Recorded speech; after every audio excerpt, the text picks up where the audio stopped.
자, 오늘도 하나님께서 살아계시다는 것을 믿고 각자의 처소에서 정직하고 성실하게 예배드리시는 저와 여러분 되기를 주님의 이름으로 축복합니다. 오늘은 이렇게 예배를 시작하기 전부터 어찌나 당황스러웠는지, 요즘에 이제 우리가 코로나19로 인해서 이제 유튜브로 영상 예배를 드리시는 분들이 이 수요일마다 한 8, 9분 정도 되거든요. 자, 그러니까 실제로는 이제 수요 예배에 참석하는 인원은 이전보다 훨씬 더 늘어났다라고 저는 생각을 해요. 자, 그런데 오늘따라 왜 이렇게 방송이 원활하게 안 돼가지고 제가 동동 발을 굴르다가 이제 예배 시작 직전에 이렇게 이 방송이 재개됐는데, 오늘 하나님께서 부어주실 은혜가 크시려고 그런 줄로 믿습니다. 우리들의 어수선한 마음들이 다 정돈되어지고 빛 대신 하나님께서 진리의 말씀을 여러분들 마음 가운데 심어주시게 되시기를 주님의 이름으로 축복합니다. 자, 오늘 우리가 읽은 이 본문에는 예수 믿는 우리들이 하나님께서 허락하시는 안식을 누릴 수 있는 비결에 대해서 자세히 기록되어져 있습니다. 자, 그런데 우리는 먼저 이 안식이 무엇인지에 대해서 좀 정립할 필요가 있는데요. 자, 사실 많은 성도님들이 안식이라고 하면 일을 하지 않고 쉰다라는 뜻으로 알고 있지 않습니까? 자, 하나님께서 무려 며칠 동안 세상을 창조하시죠? 6일 동안 창조하시고 7일째 날에는 하시던 일을 모두 다 쉬셨던 것처럼, 자, 우리도 역시 하던 일을 멈추고 쉬어야 한다라고 여길 때가 많이 있습니다. 자, 그렇기 때문에 교회를 다니는 우리들은 바로 이 같은 전통에서 그 무엇보다 주일 성수에 대한 개념이 상당히 강한데요. 자, 우리가 반드시 어떤 날만큼은요, 주일날만큼은 하던 일을 다 멈추고 쉬어야 한다. 그리고 예배 드리는 날로 여겨야 한다. 뭐 이렇게 배워왔고요. 제가 좀 더 어렸을 때는요, 주변에 있는 신앙인들 중에 바깥 출입과 외식마저도 삼가는 가정들이 꽤 있었어요.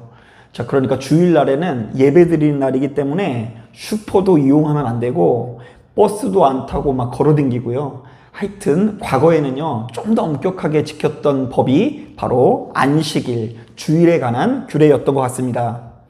자, 그런데 이것은 전혀 틀린 이야기는 아니지만 성경이 말하는 안식은 단순히 하던 일을 멈추고 쉬는 것 그 이상의 의미가 있는데요. 자, 크게 두 가지의 의미로 해석해 볼 수 있습니다. 자, 먼저 첫 번째, 우리 한번 따라해 볼까요? 전쟁이 종결되고 몸과 마음이 평안을 이룬 상태. 자, 뭐가 안식이라고요? 무엇이 종결되고? 전쟁이 종결되고 마음이 편안해지는 상태가 안식이고요. 자, 두 번째로는요, 모든 고통과 수고로부터 벗어난 휴식 상태를 가리켜서 안식이라고 이야기합니다. 자, 우리 다시 한번 따라하겠습니다. 고통으로부터 벗어난 휴식 상태. 자, 그게 뭐라고요? 안식이라고 할 수가 있는 것입니다. 자, 그러니까요, 엄연히 따졌을 때 우리가 일주일 동안 죽도록 일만 하다가 하루를 쉬는 것도 안식일의 시작일 수도 있지만, 자, 성경이 말하는 안식이란 무엇을 말한다고요? 우리의 영이, 우리의 내면이 모든 고통과 수고를 내려놓고 평안을 이룬 상태가 되어야 한다는 것입니다. 자, 그래서 흥미롭게도 요한계시록 21장을 보면 우리가 이 땅에서 누리는 안식은 순전히 불완전한 안식이라 이야기하고요. 먼 날 우리가 천국에서만 영원한 안식을 누릴 수 있다고 하는데요. 자, 천국에서 누리는 그 안식에 대해서 요한계시록 기자는 우리에게 이렇게 소개하고 있어요. 한번 들어보세요. 하나님의 장막이 사람들과 함께 있음에 하나님이 그들과 함께 계시리니 그들은 하나님의 백성이 되고 하나님은 친히 그들과 함께 계셔서 모든 눈물을 그 눈에서 닦아주시니 다시는 사망이 없고 애통하는 것이나 곡하는 것이나 아픈 곳이 다시 있지 아니하리니 처음 것들이 다 지나갔음이로라. 자, 이게 무슨 말입니까? 자, 언젠가 때가 되면 하나님께서 거하시는 저 천국에 우리 모두가 거하게 될 텐데, 자, 바로 그곳에서는 하나님께서 친히 우리와 함께 해주셔서, 자, 우리의 눈에서 무엇을 닦아주시고요? 눈물을 닦아주시고, 우리의 인생 가운데 애통하는 것이나 곡하는 것이나 아픈 것이 다시 있지 않다라고 말씀하고 계십니다. 자, 우리 한번 따라하겠습니다. 다시는 사망이 없고 애통도 없고 아픔도 없을 것이다. 자, 그래서일까요? 오늘 우리가 읽은 본문을 보니까 이 시대를 살아가는 우리들이 진정한 안식이 필요하다라고 이야기하면서 정작 우리에게 무엇에 관한 이야기를 하고 있습니까? 자, 우리 다 같이 12절 말씀, 13절 말씀 같이 한번 읽어보도록 하겠습니다. 시작! 하나님의 말씀은 살아있고 활력이 있어 좌우의 날선 어떤 검보다도 예리하여 홍과 영과 및 관절과 골수를 찔러 쪼개기까지 하며 또 마음의 생각과 뜻을 판단하느니 지으신 것이 하나도 그 앞에 나타나지 않음이 없고 우리의 결산을 받으실 이의 눈앞에 만물이 벌거벗은 같이 드러나느니라. 자, 그러니까 히브리서 기자는 안식 이야기를 하다 말고 갑자기 무엇에 관한 말씀을 꺼내고 있어요? 하나님의 말씀에 관한 이야기를 꺼내고 있는데요. 자, 하나님의 말씀은 그 무엇보다도 매서운 공격용 검이 된다라고 이야기합니다. 자, 그러니까 우리가 하나님의 말씀을 듣고 그 말씀이 우리 안에서 건강하게 작동을 해서 우리 안에 있는 죄와 허물들을 물리칠 때에 우리가 비로소 진정한 안식을 누릴 수 있다라고 이야기하고 있는 거예요. 자, 계속해서 1절, 2절에 보면 또 이런 말씀도 있어요. 우리 한번 1절, 2절 말씀 같이 한번 읽어보겠습니다. 시작! 그러므로 우리는 두려워할지니 그의 안식에 들어갈 약속이 남아 있을지라도 너희 중에는 혹 이르지 못할 자가 있을까 함이라. 그들과 같이 우리도 복음 전함을 받은 자이나 들은 바 그 말씀이 그들에게 유익하지 못한 것은 듣는 자가 믿음과 결부시키지 아니함이라. 자, 이번에는 뭐라고 이야기합니까? 하나님께서 일찍부터 우리가 안식을 누릴 수 있도록 하나님의 언약의 말씀을 내려주셨는데, 자, 그 말씀이 우리에게 내려졌음에도 불구하고 안식에 이르지 못하는 사람이 있대요. 자, 그 이유는 무엇일까요? 우리가 하나님의 말씀을 수시로 들으면서도 바로 그 말씀을 자신의 믿음과 결부시키지 못하기 때문이라고 이야기합니다. 자, 한번 따라해 볼까요? 하나님의 말씀을 듣고도 자신의 믿음과 결부시키지 못하는 태도. 자, 그걸로 인해서 우리가 뭘 누리지 못한다고요? 하나님께서 허락하시는 안식을 누리지 못한다는 이야기를 하는 거예요. 자, 그렇다고 한다면 이 시대를 살아가는 우리들이 진정한 안식을 누리기 위해서는 신앙생활을 하는 내내 점검해 봐야 되는 것이 있습니다. 자, 먼저 첫 번째로는요, 지금 내가 듣고 있는 것이 하나님의 말씀인지를 수시로 점검해 봐야 돼요. 자, 지금 내가 듣고 있는 것이 무엇인지를요, 하나님의 말씀인지를 점검해야 돼요. 제가 늘 말씀드리지만 우리에게는 반드시 하나님의 말씀이 필요하고, 자, 바로 그것을 우리가 가까이 해야 되는 것은 분명하지만, 자, 우리의 귀에 들려온다고 해서 모두 다 하나님의 말씀인 것은 아닙니다.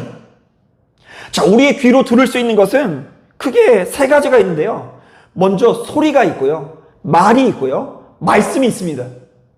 자, 예를 들어볼까요?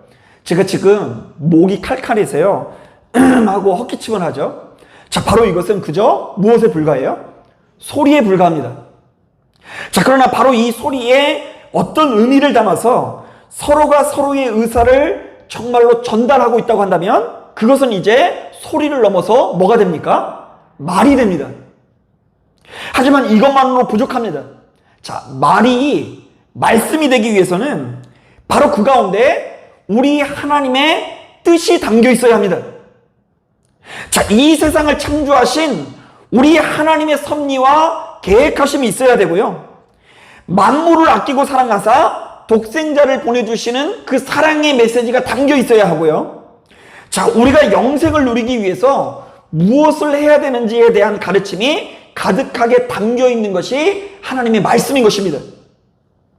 자, 그러니까 우리는 누군가 나에게 자상하게 말한다고 해서 따라서는 안 되고요. 나와 마음을 나누고 친밀한 사람, 가까운 사람이라고 해서 넘어가서는 안 됩니다. 자, 우리에게는 그 무엇보다 무엇이 필요하다고요? 하나님의 말씀이 필요하다는 것을 깨닫고, 자, 무엇이 하나님의 말씀인지를 분별하시는 저와 여러분 되기를 주님의 이름으로 축복합니다. 자, 그런가 하면 두 번째로는요. 자, 지금 내가 진짜로 하나님의 말씀을 듣고 있다고 한다면 그 말씀이 내게 어떤 작동을 하고 있는지를 수시로 점검해 봐야 합니다. 나는 하나님의 말씀을 듣고 흘려보내는 자인가? 아니면 그 말씀을 나의 믿음과 결부시키고 있는 것일까? 자, 나는 이 하나님의 말씀을 가지고 타인을 가르치는 데 사용하는가? 아니면 자기 자신의 죄와 허물을 물리치는 것에 사용하고 있는지를 수시로 점검해 봐야 한다는 것입니다. 자, 이것이 정말 중요한 이유는 성경은 사람이 수시로 고통에 빠지고 끝없는 전쟁 가운데 놓이게 되는 이유를 우리 안에 있는 죄와 허물 때문이라고 진단하고 있기 때문입니다. 자, 우리 한번 따라해 볼까요? 우리의 인생이 고통에 빠지는 이유는 내 안에 있는 죄된 기질 때문이다. 자, 그래서요, 로마서 5장을 보니까 이런 말씀이 있어요. 그러므로 한 사람으로 말미암아 죄가 세상에 들어오고 죄로 말미암아 사망이 들어왔나니 이와 같이 모든 사람이 죄를 지었으므로 사망이 모든 사람에게 이르렀느니라. 자, 사도 바울은요, 우리 모두에게 사망이 찾아온 이유를 우리 안에 있는 무엇 때문이라고 이야기합니까? 죄와 허물 때문이라고 진단하고 있어요. 자, 그런가 하면 야고보서 1장에도 이런 말씀이 있어요. 오직 각 사람이 시험을 받는 것은 자기 욕심에 끌려 미혹됨이니 욕심이 잉태한 즉 죄를 낳고 죄가 장성한 즉 사망을 낳느니라. 자, 야고보는요, 우리 모두에게 사망이 찾아온 이유를 우리 안에 있는 죄와 욕심 때문이라고 진단하는 것입니다. 자, 그런데 이렇듯 우리에게 있는 고통의 원인이 분명함에도 불구하고, 자, 우리가 좀처럼 생명을 누리지 못하고 수시로 사망 권세에 놓이는 이유는 무엇일까요? 자, 로마서 3장을 보니까 자, 이런 말씀이 있어요. 의인은 없나니 하나도 없으며 깨닫는 자도 없고 하나님을 찾는 자도 없고 다 치우쳐 함께 무익하게 되고 선을 행하는 자는 없나니 하나도 없도다. 자, 이게 무슨 말입니까? 우리가 입술로는 하나님을 믿는다고 하나 자기 자신의 죄와 허물을 가슴 절절히 깨닫는 자가 흔치 않고, 우리가 겉으로는 하나님을 믿는다고 하나 우리 안에 있는 죄와 허물을 이기고자 우리 하나님을 간절하게 찾는 자가 흔치 않고, 또한 어쩌다 한번 은혜를 받는다 할지라도 그 모든 것을 쉽게 잃어버리고 또다시 무익하게 되어서 이전에 살아왔던 삶의 방식을 버리지 못했기 때문이라고 이야기합니다. 자, 그러니까 사람은 어찌나 미련하고 고집이 센지 달라지지 않아도 너무나 달라지지 않는다라고 증언하는 거예요. 한번 따라해볼까요? 사람이 믿음을 갖되 달라지지 않는다. 자, 그렇기 때문에 우리는 우리 안에 있는 죄와 허물을 조금도 이기지 못하고 다시 이제껏 살아왔던 삶의 방식으로 돌아가기 마련이라는 이야기를 하는 거예요. 자, 제가 언젠가 창세기 말씀을 묵상하다가 바로 이것을 실감할 수 있었는데요. 자, 우리가 생각할 때 이 믿음의 조상 아브라함이 얼마나 신실합니까? 자, 그런데 이렇게 신실한 아브라함도요, 그의 안에 있는 못된 습성을요, 좀처럼 변화시키지를 못해요. 여러분, 그래서 창세기 13장을 보니까 애굽 사람들이 아브라함의 아내 사라의 아름다움을 보고 반하니까 자신이 혼자 살고자 아내를 뭐라고 속여요? 누이라고 속입니다. 믿음의 조상이라고 한다면 자기가 죽더라도 자신의 아내를 좀 지켜야 할 텐데 자기가 살자고 자기 아내를 적에게 갖다 바치는 거예요. 그런데요, 놀랍게도 바로 이러한 실수가 창세기 20장에 또다시 반복이 됩니다. 이번에는 그랄이라는 땅에서 이방 민족들에게 자신의 아내를 똑같이 뭐라고 속이게 됩니까? 누이라고 속이게 됩니다. 여러분, 잘 생각해 보세요. 창세기 13장과 창세기 20장 사이에 이 아브라함에게 얼마나 놀라운 일이 벌어집니까? 그 가운데 무수히 많은 응답의 역사도 있고요. 체험이 있고요. 우리 하나님과 아브라함이 친밀하게 교제하는 이야기가 담겨 있습니다. 그런데 이런 아브라함도 자신에게 있는 이 못된 습성을 고쳐요, 못 고쳐요? 13장에 있던 실수를 창세기 20장에서 고스란히 반복하고 있는 거예요. 그 안에 하나님 앞에 응답을 받고 천사를 마주하기도 하고 계시를 받고 엄청난 승리의 역사를 누림에도 불구하고 자신에게 있는 아주 은밀한 습성을 이겨내지 못해요. 그런데 더 놀라운 게 뭔지 아세요? 그러한 아브라함에게 있는 습성이 누구에게 유전이 돼요? 그의 아들 이삭에게도 유전이 되었어. 이삭도 역시 그의 아버지가 행한 것처럼 가는 곳곳마다 자신의 아내를 뭐라고 속이고 있죠? 누이라고 속이고 있어요. 그런데요, 이것은 오늘날 이 시대를 살아가는 우리들도 마찬가지입니다. 어쩌면 이 자리에 참석한 우리들도 창세기 13장부터 20장에 나오는 이 아브라함은 저리 갈까 할 정도로 달라지지가 않는다라는 것입니다. 우리의 겉모습은 능숙한 직분자의 모습입니다. 우리의 겉사람은 너무나 유창한 예배자의 모습이지만 그 내면 깊은 곳의 속성과 기질이 달라지지 않아도 너무나 달라지지 않는다라는 것입니다. 인생을 살아가는 방식이 달라지지 않습니다. 내가 미워하는 사람들을 대하는 방식, 우리가 가장 소중히 여기는 그 보물이 달라지지 않습니다. 우리의 모든 언행 심사가 돌아서면 거의 같은 자리에 있다는 것을 우리는 어렵지 않게 발견할 수 있습니다. 성경은 바로 이것을 너무나 일관되게 증언하고 있는데요. 첫 번째로는요, 달라지지 않아도 너무 달라지지 않는 사람이라는 주제가 있고요. 두 번째로는요, 그럼에도 불구하고 이런 우리들을 포기하지 아니하시는 하나님이라는 주제가 흐르고 있어요. 그런데 바로 이렇듯 연약한 우리들을 도무지 포기하지 아니하시는 하나님께서 바로 이렇게 연약한 우리들이 안식을 누릴 수 있도록 조언해주고 계신 것입니다. 사랑하는 아들과 딸아, 너희는 너희의 마음을 완고하게 하지 말고 오로지 하나님의 말씀에 귀 기울이라. 하나님의 말씀은 살아있고 활력이 있어 좌우의 날선 어떤 것보다도 예리하여 콩과 영과 관절과 골수를 찔러 쪼개기까지 하며 또 마음의 생각과 뜻을 판단하나니 지으신 것이 하나도 그 앞에 나타나지 않음이 없고 우리의 결산을 받으실 이의 눈앞에 만물이 벌거벗은 것 같이 드러나느니라. 자, 이게 무슨 말입니까? 성도는 우리 안에 있는 죄와 허물을 물리치기 위해서 끝없이 노력해야 되는데, 자, 바로 그 과정에서 오로지 우리 하나님의 말씀만이 가장 강력한 도구가 된다라는 이야기를 하는 거예요. 사랑하는 여러분, 하나님께서 우리 모두가 안식 누기를 원하시는데 우리가 안식을 누리기 위해서 무엇을 할까요?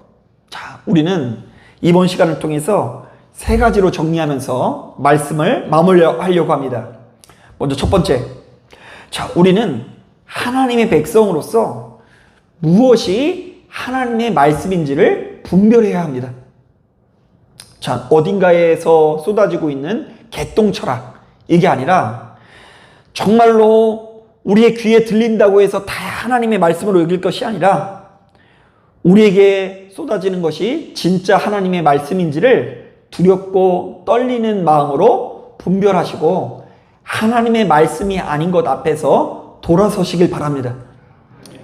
그런가 하면 두 번째, 만약 우리의 귀에 하나님의 말씀이 들린다면 그것을 듣고 흘려보내는 것이 습관이 되어져서는 안 됩니다.